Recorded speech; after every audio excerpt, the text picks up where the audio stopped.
Hi friend, concept management में आपका बहुत बहुत स्वागत है। तो दोस्तों, आज फिर से हम शुरू करने वाले हैं लुसेंट ऑब्जेक्टिव बुक, जिसमें हम जीव विज्ञान को कवर करेंगे। आज जीव विज्ञान का मेरा पहला वीडियो है। इसमें हम वनस्पति विज्ञान और उसके शाखाओं, जो बोटनी एंड इट्स ब्रांच, उसके ब्रांच कितने हैं उसके बारे में हम जानकारी देंगे। और इसमें प्रत्येक क्वेश्चन इम्पोर्टेंट क्वेश्चन है, इसको बार बार देखें। 3-4 वीडियो में मेरा टोटल जीव विज्ञान ख़त्म हो जाएंगे, इसलिए इसे टोटल देखें दोस्तों। आइए शुरू करते हैं। तो जीव विज्ञान शब्द का प्रयोग किसने किया? तो लैमार्क तथा ट्रेविरेसन, लैमार्क तथा ट्रेविरेसन ने किया था। इसको हम रेड कलर से कर दें। लैमार्क तथा ट्रेविरेसन ने किया था। नेक्स्ट, जीव विज्ञान के जनक, फादर ऑफ बायोलॉजी के किसको कहते हैं? जीव विज्ञान के जनक किसको बोलते हैं? तो हम अरस्तु को बोलते हैं। फादर ऑफ बायोलॉजी अरस्तु को बोला जाता है। फादर ऑफ जीव विज्ञान के जनक हम अरस्तु को बोलते हैं। जंतु विज्ञान यानी जोलॉजी के जनक हम किसको बोलते हैं? तो फादर ऑफ बायोलॉजी को हम अरस्तु, और जोलॉजी का फादर ऑफ जोलॉजी पूछेगा तो अरस्तु को ही बोलेंगे। यानी जीव विज्ञान के भी जनक अरस्तु हैं और जोलॉजी के भी जनक क्या हैं? अरस्तु हैं। वनस्पति बोटनी के जनक कौन है? तो बोटनी के जनक, वनस्पति विज्ञान के जनक थियोफ्रेस्टस। बोटनी के जनक कौन है? तो थियोफ्रेस्टस है। इसके बाद चिकित्सा शास्त्र का जनक किसे कहा जाता है? तो हिपोक्रेटस को कहा जाता है। चिकित्सा शास्त्र हिपोक्रेटस। चिकित्सा शास्त्र का जनक किसको कहा जाता है? तो हिपोक्रेटस को कहा जाता है। नेक्स्ट, बॉटनी शब्द की उत्पत्ति किस भाषा के शब्द से हुई है? तो बोटनी शब्द की उत्पत्ति ग्रीक भाषा से हुई है। किस भाषा से हुई है? तो ग्रीक भाषा से हुई है। बोटनी शब्द की उत्पत्ति ग्रीक भाषा से हुई है। हिस्टोरिया प्लेंटेरम पुस्तक के लेखक कौन है? तो थियोफ्रेस्टस। हिस्टोरिया प्लेंटेरम पुस्तक के लेखक कौन है? तो थियोफ्रेस्टस है। हिस्टोरिया प्लेंटेरम पुस्तक के लेखक थियोफ्रेस्टस है। हिस्टोरिया एनिमलियम हिस्टोरिया एनिमलियम पुस्तक के लेखक कौन है? तो अरस्तु हैं। हिस्टोरिया एनिमालुअम पुस्तक के लेखक अरस्तु हैं। नेक्स्ट, चिकित्सा शास्त्र के विद्यार्थियों को किसकी शपथ दिलाई जाती है? तो हिपोक्रेटस। चिकित्सा शास्त्र के जो विद्यार्थी होते हैं, जो चिकित्सा शास्त्र के विद्यार्थी होते हैं, तो उनको हिपोक्रेटस की शपथ दिलाई जाती है। हिपोक्रेटस यानी हिस्टोरिया प्लेटेरम पुस्तक के लेखक भी आपको थियोफ्रेस्टस है। और चिकित्सा शास्त्र के जो विद्यार्थी होते हैं उनको हिपोक्रेटस की शपथ दिलाई जाती है। नेक्स्ट, वह विज्ञान जिसका संबंध जीवधारियों के अध्ययन से होता है, क्या कहते हैं उसके? जीवधारियों के अध्ययन से होता है तो उसे हम जीव विज्ञान कहते हैं। फाइकोलॉजी में किसका अध्ययन होता है? तो फाइकोलॉजी में शैवालों का अध्ययन होता है। फाइकोलॉजी में शैवालों का अध्ययन किया जाता है। नेक्स्ट क्वेश्चन देखेंगे, पर्यावरण का अध्ययन जीव विज्ञान की किस शाखा के अंतर्गत किया जाता है? तो पारिस्थितिक विज्ञान के अंतर्गत किया जाता है। पर्यावरण एटमॉस्फेयर का अध्ययन परिस्थिति के अंतर्गत किया जाता है। परिस्थिति विज्ञान के अंतर्गत किया जाता है। नेक्स्ट क्वेश्चन देखेंगे, फूलों के संवर्धन के विज्ञान को क्या कहते हैं? तो फ्लोरिकल्चर कहते हैं। डेंड्रोलॉजी का संबंध झाड़ियों के अध्ययन से होता है। झाड़ियों के अध्ययन से होता है। नेक्स्ट, पुष्पों के अध्ययन को एंथोलॉजी कहते हैं। पुष्पों के अध्ययन को क्या कहते हैं? एंथोलॉजी। जीवाश्म वनस्पति विज्ञान के अध्ययन को क्या कहते हैं? तो जीवाश्म वनस्पति विज्ञान के अध्ययन किया जाता है। तो जीवाश्मों का जीवाश्म वनस्पति विज्ञान में किसका अध्ययन किया जाता है? तो जीवाश्मों का अध्ययन किया जाता है। वनस्पति संवर्धन से संबंधित विज्ञान की शाखा को क्या कहते हैं? वनस्पति संवर्धन से संबंधित विज्ञान की शाखा को हॉर्टिकल्चर बोलते हैं। नेक्स्ट क्वेश्चन देखेंगे, जीवों एवं वातावरण की निरंतर अभिक्रिया से जीवों एवं वातावरण की निरंतर अभिक्रिया से संबंधित जीव विज्ञान की शाखा क्या कहलाती है? तो परिस्थितिकी। जीव एवं वातावरण जहाँ रहते हैं उसके अंतर अभिक्रिया से संबंधित जीव विज्ञान की शाखा को परिस्थितिकी बोलते हैं। इसका वनस्पति विज्ञान की वह शाखा जिसमें शैवालों का अध्ययन किया जाता है तो उसे फाइकोलॉजी कहते हैं। शैवालों का अध्ययन किया जाता है उसे हम क्या कहते हैं? तो उसे हम फाइकोलॉजी कहते हैं, फाइकोलॉजी कहते हैं। नेक्स्ट क्वेश्चन हम देखेंगे, सिल्वीकल्चर वनस्पति विज्ञान की वह शाखा है जिसमें वर्णन किया जाता है वन के विकास का वर्णन किया जाता है। सिल्वीकल्चर वनस्पति विज्ञान की वह शाखा है, सिल्वीकल्चर वनस्पति विज्ञान की वह शाखा है जिसमें वन के विकास का वर्णन होता है, वन के विकास का वर्णन होता है। एस्पर्मोलॉजी, यानी एस्पर्मोलॉजी में किसका अध्ययन होता है? तो एस्पर्मोलॉजी में बीज का अध्ययन होता है, बीज का अध्ययन होता है, बीज का अध्ययन होता है, बीज का अध्ययन होता है। नेक्स्ट क्वेश्चन देखेंगे, एग्रोएस्ट्रोलॉजी में अध्ययन होता है। तो एग्रोएस्ट्रोलॉजी में एग्रो कह दिया तो उसमें घासों का अध्ययन होता है। एग्रोएस्ट्रोलॉजी में घासों का अध्ययन होता है। उसका पीडोलॉजी में किसका अध्ययन होता है? पीडोलॉजी में भूमि का अध्ययन होता है, पीडोलॉजी में भूमि का अध्ययन होता है। पीडोलॉजी में किसका अध्ययन होता है? तो पीडोलॉजी में भूमि का अध्ययन होता है। आनुवंशिकता एवं विविधता के बारे में जानकारी देने वाले वनस्पति विज्ञान की शाखा को क्या कहते हैं? आनुवंशिकी विज्ञान कहते हैं। आनुवंशिकता तथा विविधता के बारे में जानकारी देने वाले विज्ञान की शाखा को आनुवंशिकी कहते हैं। नेक्स्ट, पौधे को नाम देने वाला विज्ञान कहलाता है। तो पौधे को नाम देने वाले विज्ञान को वर्गीकी कहते हैं। पौधे को नाम देने वाले विज्ञान को हम क्या कहते हैं? तो वर्गीकी। पौधे के नाम देने वाले, पौधा को नाम जो विज्ञान देता है उसे वर्गीकी कहते हैं।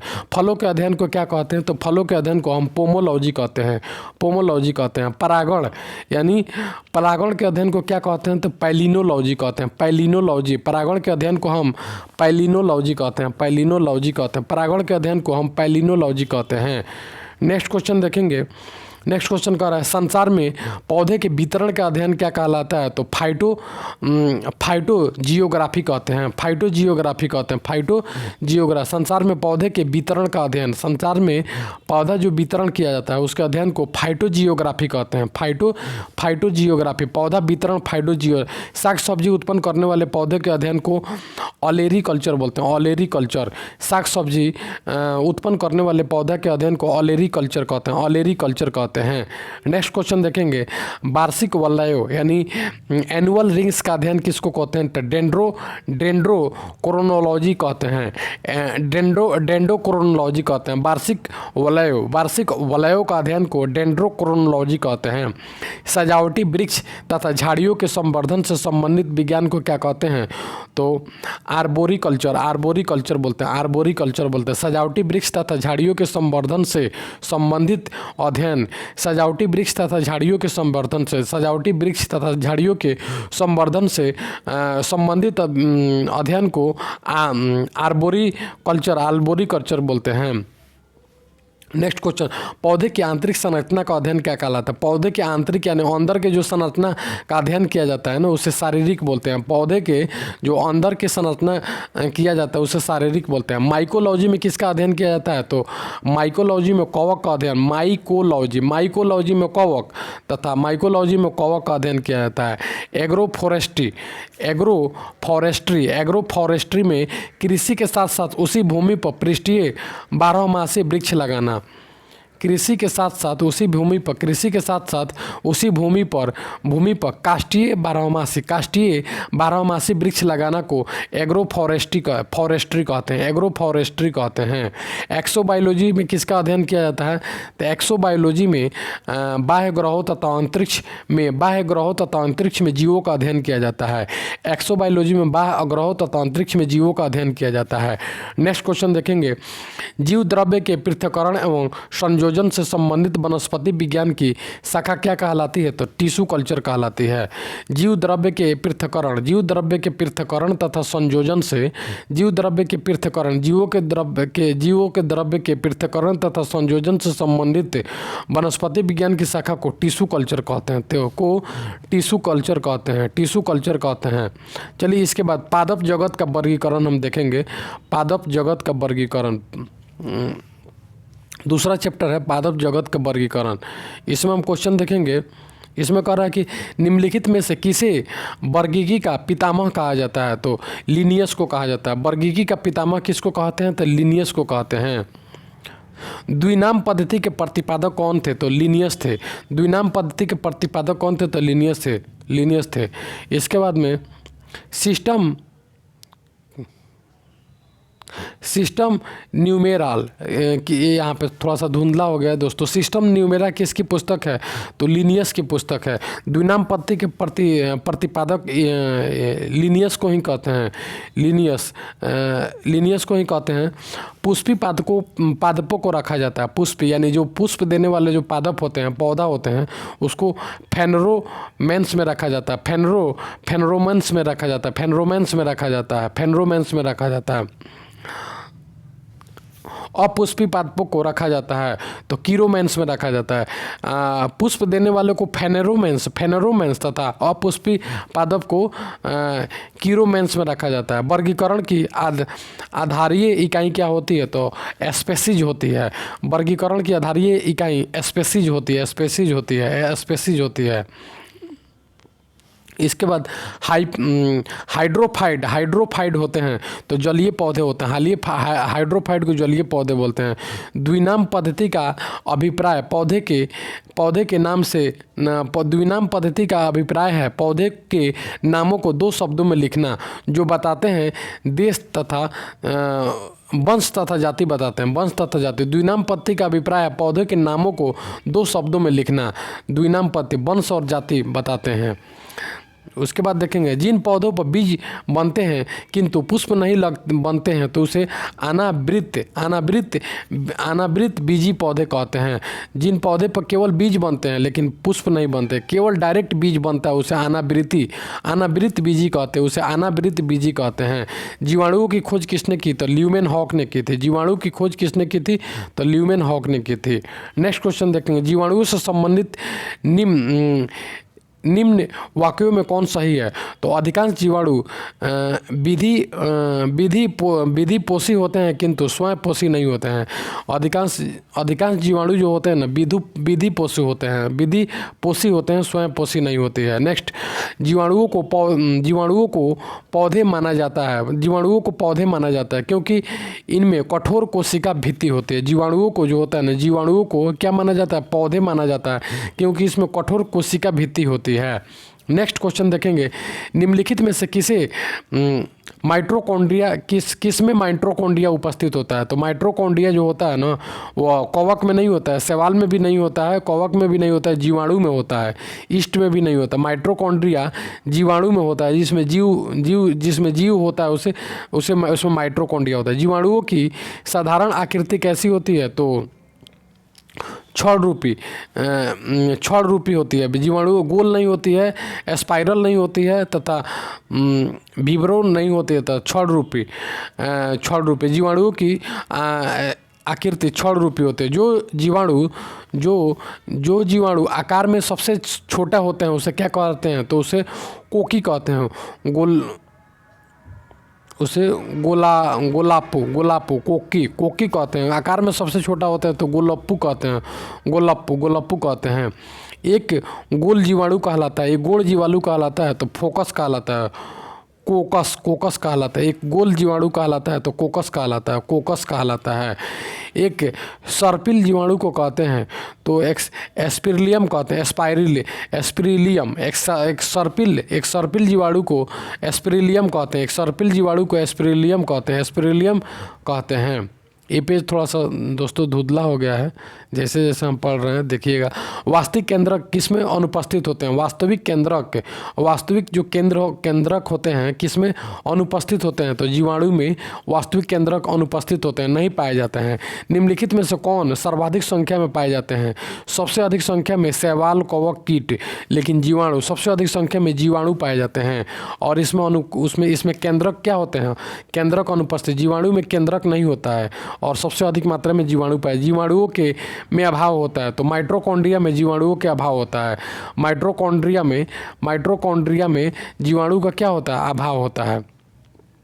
नेक्स्ट, पाश्चर प्रसिद्ध है तो रोगों की जर्म थ्योरी के लिए, रोगों की जर्म थ्योरी के लिए पाश्चर क्या है, किस लिए प्रसिद्ध है, तो रोगों की जर्म थ्योरी के लिए पाश्चर प्रसिद्ध है। नेक्स्ट, निम्नलिखित में से सबसे छोटा जीव कौन है, तो विषाणु, जीवाणु,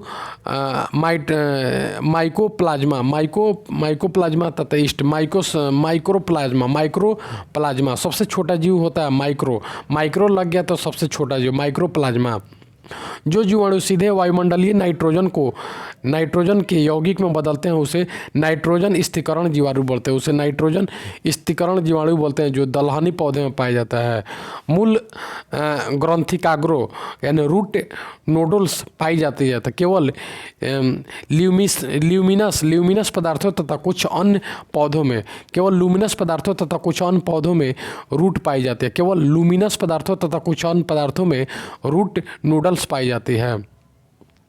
नेक्स्ट क्वेश्चन देखेंगे, अधिक नमक वाले आकार में जीवाणु जीवित नहीं पाते हैं। अधिक नमक वाले आहार में, अधिक नमक वाले आचार में जीवाणु जीवित नहीं हो पाते हैं, क्योंकि वे जीव द्रव्य कुचित हो जाते हैं और इस तरह मर जाते हैं। वे जीव द्रव्य संकुचित हो जाते हैं, वे संकुचित होकर मर जाते हैं। इससे नमक वाले स्थान पे जीवाणु नहीं हो पाए जाते हैं। मानव की आंत में पाए जाने वाला जीवाणु होता है तो सरिसिया कोलाई एसरोसिया कोलाई मानव के हाथ में पाया जाता है।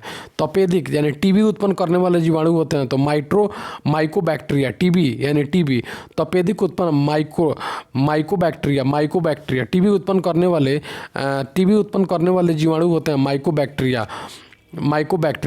भोजन की विषाक्तता उत्पन्न होते हैं तो क्लॉस्ट्रिडियम तथा बाइटुलिनन द्वारा भोजन की विषाक्तता क्लॉस्ट्रीडिनम तथा बाइटुलिनन द्वारा क्लॉस्ट्रीडिनम तथा बाइटुलिनन द्वारा। एंटीबायोटिक्स अधिकांशतः प्राप्त होते हैं, तो एंटीबायोटिक जीवाणुओं से प्राप्त होते हैं। एंटीबायोटिक जो होता है ना जीवाणुओं से प्राप्त होता है। एक जीवाणु कोशिका 1 घंटे में एक प्याला भरने के लिए 1 मिनट में एक बार विभाजित होता है। एक जीवाणु कोशिका 1 घंटे में एक प्याला भरने के लिए 1 मिनट में एक बार विभाजित होता है। आधा घंटा भरने के लिए कितना समय लगेगा, तो 59 मिनट लगेगा। नाइट्रोजन यौगीकरण में निम्नलिखित में से कौन सी फसल है, तो रबी फसल है। चावल, गेहूँ, मकई, ये क्या है, दली है, फल, रबी की दलहन होगा। नेक्स्ट, नाइट्रोजन स्थिरीकरण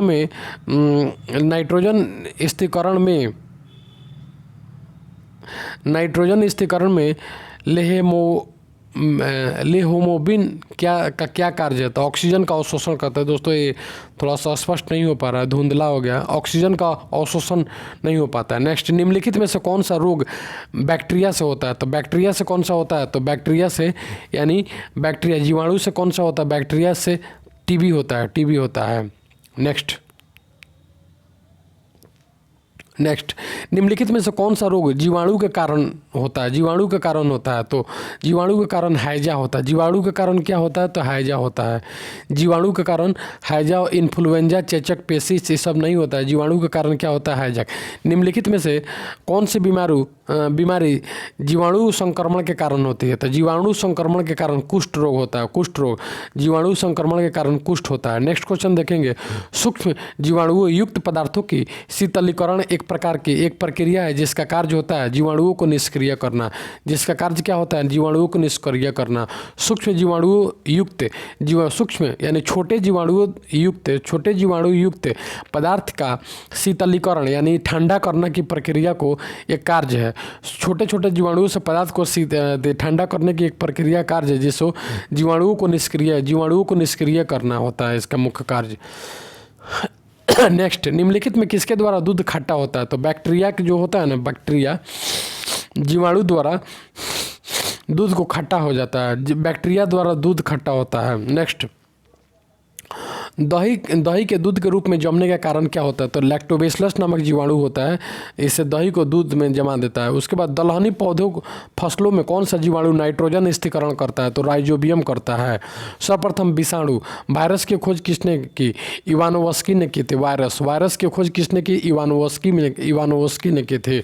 जीवाणु वायरस की खोज इवानोवस्की ने की थी। नेक्स्ट क्वेश्चन, विषाणु माने जाते हैं तो सजीव और निर्जीव के बीच एक ट्रांजिशन ग्रुप माने जाते हैं।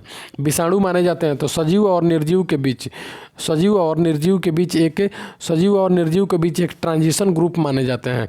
निम्नलिखित में से किसमें एंजाइम नहीं होते हैं? तो विषाणु में एंजाइम नहीं होता है। विषाणु में क्या नहीं होता है? तो एंजाइम नहीं होता है। टीएमवी शब्द संबंधित है। टीएमवी शब्द संबंधित है किससे? तो विषाणुओं से संबंधित। टीएमवी शब्द जो होता है ना, विषाणुओं से संबंधित है। नेक्स्ट, हाइड्रोफोबिया रोग उत्पन्न होता है तो विषाणु उत्पन्न करता है। हाइड्रोफोबिया विषाणु से होता है। हाइड्रोफोबिया किससे होता है? तो हाइड्रोफोबिया विषाणु से होता है। कुत्ते के काटने से जिस रोग के द्वारा घात रोग उत्पन्न होता है क्या कहलाता है? हाइड्रोफोबिया। कुत्ता के काटने से जिस विषाणु के द्वारा घात रोग होता है वह हाइड्रोफोबिया होता है।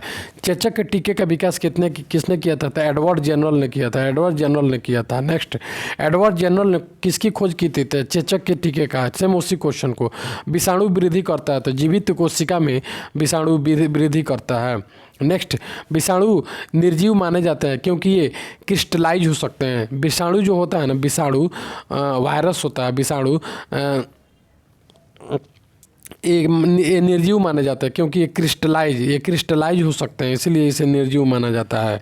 नेक्स्ट, एंजाइम अनुपस्थित होते हैं तो एंजाइम किस में अनुपस्थित नहीं होते हैं? तो कवक में तो एंजाइम होता है, कवक में भी होता है। सलाइमस मोल्डस में होता है तथा जीवाणु में भी होता है, तथा विषाणुओं में कवक नहीं होता, एंजाइम नहीं होता। विषाणु में कवक नहीं होता है। एड्स का कारण है तो T4 लिम्फोसाइट की कमी से एड्स होता है। T4 लिम्फोसाइट की कमी से एड्स होता है। T4 लिम्फोसाइट की कमी से होता है। HIV द्वारा होने वाला रोग कौन है? तो आतशक होता है। HIV द्वारा होने वाला रोग होता है आतशक। एड्स वायरस क्या होता है? एक सूची RNA होता है। एक एड्स वायरस एक सूची RNA होता है। एड्स कारण होता है तो एड्स वायरस का कारण होता है। एड्स किसका कारण होता है? तो वायरस का कारण होता है। HIV संबंधित है तो HIV एड्स से संबंधित है। एड्स फैलता है तो शारीरिक संपर्क से भी फैलता है, श्वसन से नहीं फैलता है, हाथ मिलाने से भी नहीं फैलता, कीटों से भी नहीं फैलता है, तथा शारीरिक संबंध से फैलता है। नेक्स्ट क्वेश्चन देखेंगे, विषाणुओं में क्या होता है? तो विषाणुओं में न्यूक्लिक एसिड तथा प्रोटीन होता है। विषाणुओं में क्या होता है? तो न्यूक्लिक एसिड तथा प्रोटीन होता है। इसके बाद देखेंगे सार्स क्या है? तो सार्स एक विषाणु जनित रोग होता है। सार्स क्या है? तो सार्स एक विषाणु जनित रोग है। सार्स जो होता है ना, सार्स एक विषाणु जनित रोग होता है। खसरा निम्नलिखित संकरण के कारण होता है। खसरा जो होता है ना, जीवाणु से नहीं विषाणु से होता है। जीवाणु से नहीं होता है, कवक से नहीं होता है, शैवाल से नहीं, खसरा विषाणु से होता है। निम्नलिखित में से कौन सा रोग विषाणु के कारण होता है? विषाणु के कारण चेचक होता है। विषाणु के कारण चेचक होता है। नेक्स्ट क्वेश्चन देखेंगे, जंतुओं में होने वाली फुट और माउथ रोग किसके कारण होता है? तो फुट और माउथ रोग विषाणु के कारण होता है। आलू में मैजेक रोग किसके कारण होता है? तो वही विषाणु का कारण होता है। वनस्पति विज्ञान की वह शाखा जो शैवालों के अध्ययन से संबंधित है तो शैवालों के अध्ययन को फाइकोलॉजी कहते हैं, तथा कवक के अध्ययन को माइकोलॉजी तथा शैवालों के अध्ययन को फाइकोलॉजी कहते हैं। शैवालों की कोशिका भित्ति किसकी बनी होती है? तो शैवालों की कोशिका भित्ति सेल्यूलोज की बनी होती है। इसके बाद देखेंगे, हाइड्रा की स्रावी कोशिका में कौन सा सहजीवी शैवाल होता है? तो हाइड्रा की स्रावी कोशिका में यूकोलेरा होता है। हाइड्रा की स्रावी कोशिका में कौन सा सहजीवी शैवाल होता है? तो यूकोलेरा होता है। सारगैसो समुद्र का नाम पड़ा है शैवालों के कारण होता है। सारगैसो समुद्र का नाम पड़ा है शैवालों के कारण होता है। नेक्स्ट, गलकंड रोग से बचा जा सकता है, गलकंड रोग से बचा जा सकता है और कुछ समुद्री खरपतवार खाने से इसका इलाज होता है। इनमें क्योंकि इनमें प्रचुर मात्रा में होता है तो आयोडीन होता है। गलकंड रोग से बचा जा सकता है और समुद्री खरपतवार खाने से इसका इलाज होता है, इसे आयोडीन होता है। इसके बाद देखेंगे किस सेल से आयोडीन प्राप्त होती है, तो लेमिनेरिया से आयोडीन प्राप्त होती है। आयोडीन लेमिनेरिया नाम का एक शैवाल होता है ना, लेमिनेरिया, उससे आयोडीन प्राप्त होती है।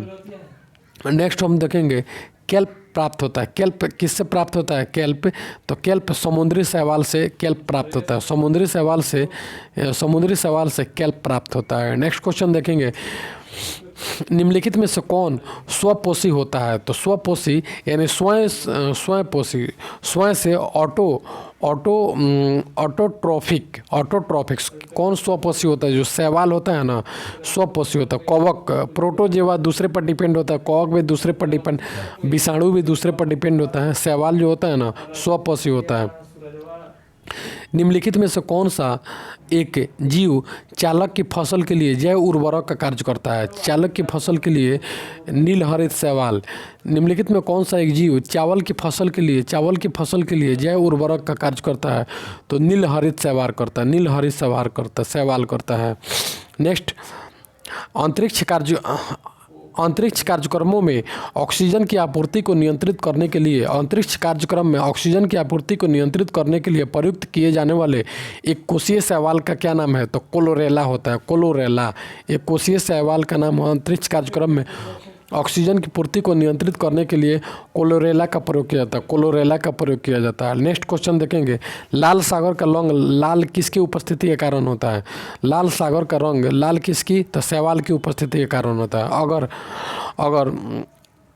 अगर किससे प्राप्त होता है? तो अगर शैवालों से प्राप्त होता है। नेक्स्ट क्वेश्चन देखेंगे वनस्पति विज्ञान की वह शाखा जिसका अंतर्गत कवकों का अध्ययन किया जाता है। कवक का अध्ययन को माइकोलॉजी में किया जाता है। कवकों की कोशिका भित्ति किससे बनी होती है? तो कवक की जो कोशिका भित्ति होती है वो काइटिन तथा हेमीसेलुलोज से बनी होती है। काइटिन तथा हेमीसेलुलोज से बनी होती है। नेक्स्ट, कवकों द्वारा रिजर्व भोज्य पदार्थ किस रूप में संचित होते हैं? तो ग्लाइकोजन के रूप में संचित होते हैं। कवकों द्वारा रिजर्व भोज्य पदार्थ ग्लाइकोजन के रूप में, कवकों द्वारा जो रिजर्व होता है भोज्य पदार्थ जो होता है वो भोज्य पदार्थ का रहा है तो ग्लाइकोजन आ जाएगा भूख लगने के लिए इसका यूज किया। सभी कवक सदैव होते हैं तो विविध पोषी जितने भी कवक होते हैं ना सभी विविध पोषी होते हैं। नेक्स्ट क्वेश्चन देखेंगे माइकोराइजा सहजीवी संबंध होता है तो कवकों तथा उच्च पौधों की जड़ों के बीच होता है। माइकोराइजा जो होता है ना माइकोराइजा सहजीवी होता है तो कवकों तथा उच्च पौधों की जड़ों के बीच होता है। नेक्स्ट, वृक्षों की छालों पर उगने वाले कवक को क्या कहते हैं? कोर्टिकोलस कहते हैं। वृक्षों की छाल पर जो वृक्ष होते हैं, जो अगर मान लीजिए कोई वृक्ष है उसके छाल पर अगर कोई कवक उग जाता है, जैसे नहीं होता है, ऐसे मान लीजिए वृक्ष है ऐसे गोल उग जाए, उसको कोर्टिकोलस कहते हैं। गोबर पर उगने वाले कवक को क्या कहते हैं? कोप्रोफिलस कहते हैं। गोबर पर जो उग जाते हैं कवक उसको कोप्रोफिलस, और वृक्षों की छाल पर होता है तो कोर्टिकोलस। वृक्षों की छाल पर कोर्टिकोलस तथा गोबर पर उगने वाले कवक को कोप्रोफिलस कहते हैं। नेक्स्ट क्वेश्चन देखें निम्नलिखित में से किसमें क्लोरोफिल नहीं होता है? तो शैवाल में होता है, बायोफ्राइट में होता है, टेरिडोफ्राइट में होता है। तो कवक में जो होता है ना कवक में क्लोरोफिल नहीं होता है। क्लोरोफिल पत्तियां में होता है तो कवक में पत्ती नहीं होता। कवक जो होता है ना उसमें क्लोरोफिल होगा ही नहीं करता है। जैसे कुकुरमुत्ता नहीं हो रहा गोबर पर जमता है तथा पेड़ की छालों में जो होता है उसमें कवक में क्लोरोफिल नहीं होता है। आलू का लेट ब्लाइट उत्पन्न होता है। आलू का लेट ब्लाइट उत्पन्न होता है तो पाइटोपथोरा इन्फेस्टेंस द्वारा इसको तब फाइटोपथोरा फाइटोपथेरा इनसे स्टेंट द्वारा फाइटो आलू का लेट बाइट उत्पन्न होता है। लेट बाइट फाइटोपथोरा इंस्पेंस द्वारा होता है। डबल रोटी के निर्माण में काम आने वाला होता है। तो डबल रोटी के निर्माण में काम आने वाला कवक है, खाने वाला कवक है तो Saccharomyces cerevisiae. Saccharomyces cerevisiae double रोटी के निर्माण में काम आने वाला कवक है सैक्रोमाइसिस सेरेविसी। पेनिसिलिन क्या है? तो पेनिसिलिन एक कवक है, विषाणु नहीं है, शैवाल नहीं है, जीवाणु भी नहीं है। पेनिसिलिन क्या है? तो एक कवक है। पेनिसिलिन की खोज किसने की? तो फ्लेमिंग ने की थी। ऑर्गोट प्राप्त होता है और इर्गोट ऑर्गोट प्राप्त होता है तो क्लैसीसेप्स द्वारा क्लैवीसेप्स द्वारा ऑर्गोट तैयार होता है। क्लैवीसेप्स द्वारा ऑर्गोट तैयार होता है। नेक्स्ट क्वेश्चन देखेंगे, औद्योगिक स्तर पर पेनिसिलिन प्राप्त किया जा सकता है। तो पेनिसिलिन क्राइसोजेनम से। औद्योगिक स्तर पर पेनिसिलिन किससे प्राप्त किया जाता है? तो पेनिसिलिनियम का क्राइसोजोनस से प्राप्त होता है। औद्योगिक स्तर पर पेनिसिलिनिया क्राइसोजोनस से प्राप्त किया जा सकता है। पेनिसिलिनिया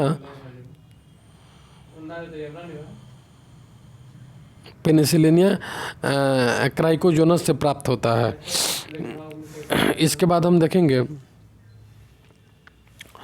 जब गेहूं के गूथे हुए आटे में ईस्ट कोशिकाएं मिलाई जाती है तो डबल रोटी कोमल और छिद्रयुक्त हो जाती है, क्योंकि CO2 का उत्पादन कर रोटी को स्पंजी बना देता है। CO2 उत्पादन करके जब गेहूं के गूथे में ईस्ट कोशिकाएं मिलाई जाती है तो CO2 का उत्पादन करके रोटी को स्पंजी बनाया जा सकता है। ईस्ट में कायिक जनन होता है तो मुकुलन द्वारा। ईस्ट में कायिक जनन होता है किसके द्वारा? तो मुकुलन के द्वारा होता है। नेक्स्ट क्वेश्चन देखेंगे, निम्नलिखित में से कौन खाने योग्य है? तो म्यूकर खाने योग्य नहीं होता है। पेनिसिलिन भी नहीं खाया जाता है। तो राइजोपोस नहीं खाया जाता है। एगेरिकस जो होता है ना, खाने योग्य कवक होता है। एगेरिकस जो होता है ना, खाने योग्य। LDS किससे प्राप्त होता है? तो LDS जो होता है ना, कवक से प्राप्त होता है। LDS कवक से प्राप्त होता है। प्रथम पृथक किया गया प्रतिजैविक क्या था? तो पेनिसिलिन था। पहली बार पृथक किया गया पेनिसिलिन था। प्रथम पृथक किया गया पेनिसिलिन प्रतिजैविक कौन सा था? तो पेनिसिलिन था। स्ट्रेप्टोमाइसिन को किसने पृथक किया? तो वैक्समैन ने पृथक किया। स्ट्रेप्टोमाइसिन और टेट्रासाइक्लिन दो प्रतिजैविक है। स्ट्रेप्टोमाइसिन तथा टेट्रासाइक्लिन दो प्रतिजैविक है। इसको किसने किया? तो वैक्समैन ने किया। नेक्स्ट, टीका रोग किस में होता है? तो टीका रोग जो होता है ना, मूंगफली में होता है। मूंगफली में टीका रोग होता है। नेक्स्ट क्वेश्चन देखेंगे, गन्ने में लाल सड़न रोग यानी रेड रूट डिजीज होता है तो कवकों के द्वारा होता है। गन्ने में लाल सड़न रोग कवकों के द्वारा होता है। नेक्स्ट, खुजली का रोग स्केबीज का कारण निम्नलिखित में से कौन सा है? तो कवक का द्वारा होता है। खुजली का रोग जो होता है ना, स्केबीज का कारण होता है कवक। स्केबीज का कारण होता है कवक। नेक्स्ट, बेकरी में ब्रेड बनाने के लिए ईस्ट का प्रयोग क्यों किया जाता है? तो ब्रेड की मुलायम और लचीली, ब्रेड को जो होता है ना मुलायम और लचीला बनाने के लिए, कठोर बनाने के लिए नहीं होगा, आहार मूलता बढ़ाने के ताज़ा ब्रेड को मुलायम तथा लचीला बनाने के लिए ईस्ट का प्रयोग किया जाता है। नेक्स्ट क्वेश्चन देखेंगे, प्रथम वियुक्त प्रतिजैविकी कौन सा था? प्रथम वियुक्त प्रतिजैविकी पेनिसिलिन था। प्रथम वियुक्त प्रतिजैविकी कौन सा था? तो पेनिसिलिन था। नेक्स्ट, एथलीट फुट नामक बीमारी किससे उत्पन्न होती है? तो कवक से उत्पन्न होती है। एथलीट फुट नामक बीमारी किससे उत्पन्न होती है? तो कवक से होती है। नेक्स्ट क्वेश्चन देखेंगे, निम्नलिखित में से कौन सा एक कवक एवं उच्च पादप की जड़ों के बीच उपयोगी कार्यक्रम संबंध को दर्शाता है? तो माइकोराइजा दर्शाता है। माइकोराइजा निम्नलिखित में से कौन सा एक कवक तथा एक उच्च पादप की कवक और एक उच्च पादप की जड़ों को के बीच उपयोगी कार्यक्रम को दर्शाता है? तो माइकोराइजा। नेक्स्ट क्वेश्चन देखेंगे, अफ्लाटॉक्सिन है तो क्या है? तो अफ्लाटॉक्सिन जो एक एंटीबायोटिक है। एक कवक भी नहीं है, सांपों का विष भी नहीं है, एंड अफ्लाटॉक्सिन एक एंटीबायोटिक है। नेक्स्ट क्वेश्चन, डबल रोटी के निर्माण में किस कवक का प्रयोग किया जाता है? तो सैक्रोमाइसिस डबल रोटी के निर्माण में सैक्रोमाइसिस का प्रयोग किया जाता है, सैक्रोमाइसिस का प्रयोग किया जाता है। नेक्स्ट क्वेश्चन देखेंगे, लाइकेन जिन दो वर्गों के पौधे से मिलकर बना होता है? तो कवक और शैवाल। लाइकेन जो होता है ना, कवक और शैवाल के से मिलकर बना होता है, कवक और शैवाल के से मिलकर बना होता है। लाइकेन सूचक होता है वायु प्रदूषण के, लाइकेन जो होता है ना वायु प्रदूषण के सूचक होता है, कवक और शैवाल के मिलकर बना होता है। इसके बाद रासायनिक प्रयोगशाला में उपयोग में लाए जाने वाला लिटमस पत्र किससे प्राप्त होता है? तो लाइकेन से प्राप्त होता है। जो लिटमस पत्र होता है, जो लाल को हरा, हरा को नीला, उसे लाइकेन से प्राप्त होता है। एक मिनट, लाइकेन में कवक और शैवाल के मध्य सहजीवी संबंध को क्या कहते हैं? तो इसको कहते हैं हेलोटिज्म कहते हैं। लाइकेन में कवक और शैवाल के मध्य सहजीवी संबंध को हेलोटिज्म कहते हैं। नेक्स्ट क्वेश्चन देखेंगे, पेड़ों की छाल पर उगने वाले लाइकेन को क्या कहते हैं? तो कॉर्टिकोल्स कहते हैं। तो पेड़ों के जो छाल पर जो लाइकेन उगते हैं कोर्टिकोल्स कहते हैं। नेक्स्ट क्वेश्चन हम देखेंगे, खाली चट्टानों पर उगने वाले लाइकेन को क्या कहते हैं? तो सेक्सिकोल्स कहते हैं। खाली जो चट्टान होता है, चट्टान, उस पर उगने वाले लाइकेन को सेक्सिकोल्स कहते हैं। नेक्स्ट, जापान के लोग किस लाइकेन को सब्जी के रूप में खाते हैं? तो इंडोकॉर्पन को सब्जी के रूप में खाते हैं। कहाँ के लोग? तो जापान के लोग जो होते हैं ना, जापान के लोग इंडोकॉर्पन को सब्जी के रूप में खाते हैं। मिर्गी की औषधि में किस लाइकेन का प्रयोग किया जाता है? तो परमेलिया। मिर्गी के औषधि में किस लाइकेन का प्रयोग किया जाता है? तो परमेलिया लाइकेन का उपयोग किया जाता है। नेक्स्ट क्वेश्चन हम देखेंगे, निम्नलिखित में से कौन से पादप समूह वनस्पति जगत के उभयचर हैं? तो ब्रायोफाइट। वनस्पति जगत के उभयचर हैं ब्रायोफाइट्स। वनस्पति जगत के उभयचर हैं ब्रायोफाइट है। नेक्स्ट क्वेश्चन देखेंगे, जड़ के स्थान पर मूलाभास पाया जाता है? तो ब्रायोफाइट्स में पाया जाता है। जल के स्थान पर मूलाभास ब्रायोफाइट में पाया जाता है। ब्रायोफाइट सम्मिलित होता है। तो ब्रायोफाइट लीवर, वॉट और मांस में ब्रायोफाइट जो होता है ना, ब्रायोफाइट लीवर, बॉट्स और मांस में पाया जाता है। बीजों की प्रकृति किसमें उत्पन्न होती है? तो बीजों की प्रवृत्ति टेरिडोफाइट्स में होती है। बीजों की प्रकृति किसमें उत्पन्न होती है? टेरिडोफाइट्स में होती है। एजोला क्या है? तो एजोला एक क्या है? तो एक जलीय फर्न है। एक जलीय ब्रायोफाइट नहीं है, शैवाल नहीं है, कवक नहीं है, एक जलीय फर्न है। नेक्स्ट, पुनर्जीवन 9 गुण होने के कारण निम्न में से किसे मेजों पर सजावट के लिए रखते हैं? तो सिलेजिनेला पुनर्जीवित नहीं होने के कारण मेजों पर सजावट के लिए रखा जाता है। उसे क्या कहते हैं? तो सिलेजिनेला कहते हैं। सिलेजिनेला कहते हैं। मेज पर सजावट के रूप में रखा जाता है। निम्नलिखित में किसके बीजाणु दवा के रूप में प्रयोग किया जाता है? तो लाइकोपोडियम को दवा के रूप में उपयोग किया जाता है। लाइकोपोडियम को दवा के रूप में प्रयोग किया जाता है। नेक्स्ट क्वेश्चन हम देखेंगे, कह रहा है कि निम्नलिखित में से किसे जैव उर्वरक के रूप में प्रयोग किया जाता है? तो जैव उर्वरक के रूप में एजोला का प्रयोग किया जाता है। सबसे अधिक क्रोमोसोम पाया जाता है तो टेरिडोफाइट्स में पाया जाता है। सबसे अधिक क्रोमोसोम टेरिडोफाइट में पाया जाता है। नेक्स्ट क्वेश्चन देखेंगे, किस वर्ग के पौधे में बीज रहते हैं, बीज बनते हैं परंतु बीज नग्न रूप में पौधे पर लगे रहते हैं? किस वर्ग के पौधे में बीज बनते हैं? किस वर्ग के पौधे में बीज बनते हैं लेकिन बीज नग्न रूप में पौधे पर लगे रहते हैं? तो जिम्नोस्पर्म में बीज जो होता है ना, पौधे में बीज बने रहते हैं तथा बीज नग्न रूप में पौधे पर रहते हैं। नेक्स्ट, संसार के सबसे लंबे पौधे क्या है? तो जिम्नोस्पर्म। संसार के सबसे लंबे पौधे क्या है, कौन है? तो जिम्नोस्पर्म है, जिसमें बीज नहीं लगते हैं, नंगे बीज रहते हैं। निम्न में से कौन सा एक जीवित जीवाश्म है? यानी लिविंग फॉसिल्स साइकस जो होता है ना, एक जीवित जीवाश्म होता है। कोलोरॉड जड़ें पाई जाती है तो साइकस में पाई जाती है। कोरेलाइड, कोरेलाइड जड़ें पाई जाती है तो साइकस में पाई जाती है। नेक्स्ट, सबसे बड़ा बीजांड किस में होता है? तो साइकस में होता है। सबसे बड़ा बीजांड साइकस में होता है। चिलगोजा किससे प्राप्त होता है? तो पाइन से प्राप्त होता है। साबूदाना किससे बनाया जाता है? तो साबूदाना जो होता है ना, साबूदाना, वह साइकस से बना होता है। नेक्स्ट, दमा एवं खांसी के रोगों में काम आने वाले औषधि इरेट्रिन, इरेट्रिन किससे प्राप्त की जाती है? तो इफेड्रा से प्राप्त की जाती है। इफेड्रा से प्राप्त की जाती है। कौन सा जीवित जीवाश्म कहलाता है? तो जीवित जीवाश्म जिनकोगो को कहते हैं। जिनकोगो को जीवित जीवाश्म कहते हैं। विषाणु वृद्धि करता है तो जीवाणु कोशिका में विषाणु वृद्धि करता है तो जीवाणु कोशिका में विषाणु वृद्धि करता है। नेक्स्ट क्वेश्चन देखेंगे, सूक्ष्म जीव मिलते हैं तो लवण युक्त पानी में मिलते हैं, दलहनी भूमि में मिलते हैं, रेतीली मिट्टी में मिलते हैं, उपयुक्त सभी में मिलते हैं। सूक्ष्म जीव मिलते हैं तो लवण युक्त पानी में मिलते हैं, रेतीली मिट्टी में मिलते हैं, दलहन भूमि में मिलते हैं, उपयुक्त सभी में मिलते हैं। तो दोस्तों यहीं पे हम इस क्वेश्चन को समाप्त करते हैं। इसके बाद हम फिर अगले वीडियो में हम आऊँगा उसको पादप अधिकारी की प्लांट मॉर्फोलॉजी का हम अध्ययन करेंगे। इसके बाद से दूसरा वीडियो में हम मिलते हैं। तब तक के लिए थैंक यू सो मच।